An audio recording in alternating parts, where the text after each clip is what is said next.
Besh is magbe-breakfast muna ako kasi nagugutom na si Akech. And then, matagal na akong gumigising pero may ginagawa pa ako doon sa labas kanina. So, mag-breakfast muna tayo mga Besh. So, ito yung coffee na ginagamit ko, yung MX3 coffee. Gusto ko talaga ito, Besh. Matagal na akong gumagamit nito, siguro mga about 2 years na siguro. Mas gusto ko siya compared sa mga ibang instant coffee.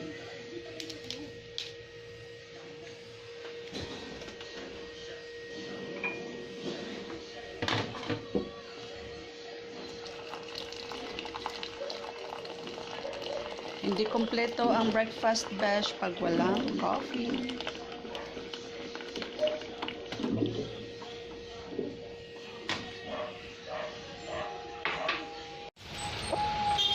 Ito na yung basura. Wow! Kukuha na sila ng basura.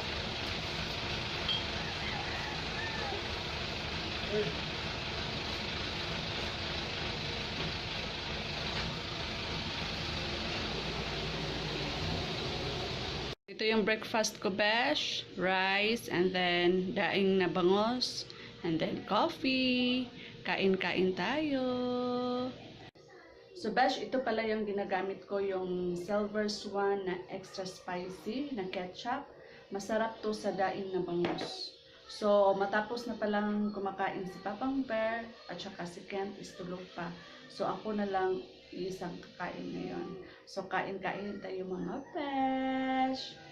Sarap to pag magkamay.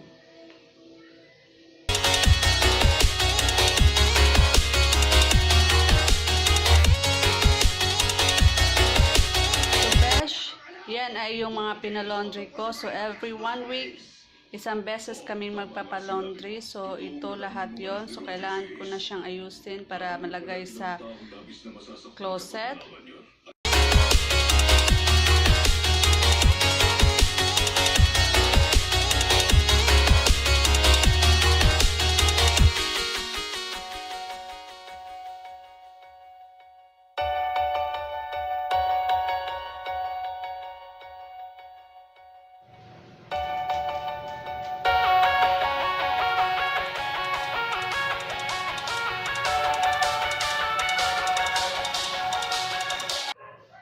Hi mga Besh, good morning. So siguro mga 5:30 na in the morning, and then mag-prepare ako ng breakfast, and then sorry sa aking malaking pimples.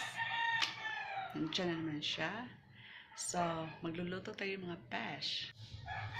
So ito yung lulutuin ko ngayon, itong frozen na tira na lechon. So medyo frozen pa siya. Tapos lalagyan ko siya ng kalabasa, gabi, at saka konting repolyo, and then spring onions, and then garlic. So, igigisa ko muna itong kalabasa, gabi, at saka garlic. So, ayan, may mantika na ako. Igisa muna tayo ng garlic.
lagyan mo rin na siya ng tubig para may sabaw. So, lagyan mo rin ng konting asin at saka konting bitsin.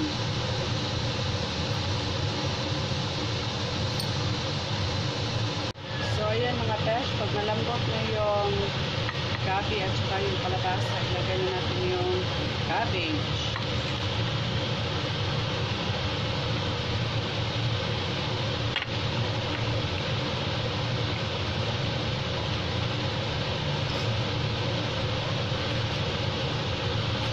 So, ito lang besh, ito is another way of using your or cooking your leftover lechon.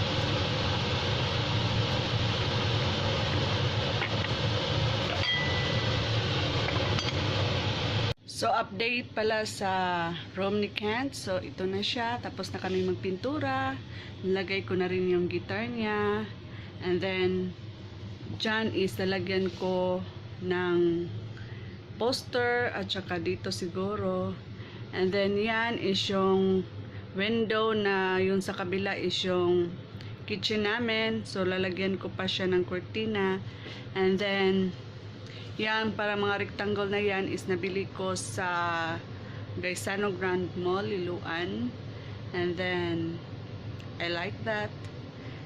So, dito is kailangan ko pa siyang i-arrange. Yan. So, konti na lang kulang, besh. I-update ko kayo next na naman pag medyo tapos na talaga siya. Pero hindi pa siya natutulog dito kasi medyo mabaho pa yung paint. Ayan. Medyo maliwanag na yung room niya. Ay, kaganda pa naman ang panahon kahapon, besh. O, tingnan nyo ngayon. Umuulan. Umiiyak na naman ang panahon. Gusto ko pa naman sanang maglaba ngayon. So, ayan, besh. Nagluluto pala ako ng fried chicken. Ulam namin ni Kent mamaya. And then, meron pa yung tirang lechon na sinabawan. So, ayan na mga besh. Luto na ang aking fried chicken. Fried chicken na ala Jollibee. Kain tayo mga besh. Kain tayo. Sasadaan mo dong. Manok. Pog sinabawang lechon. Kain tayo mga besh.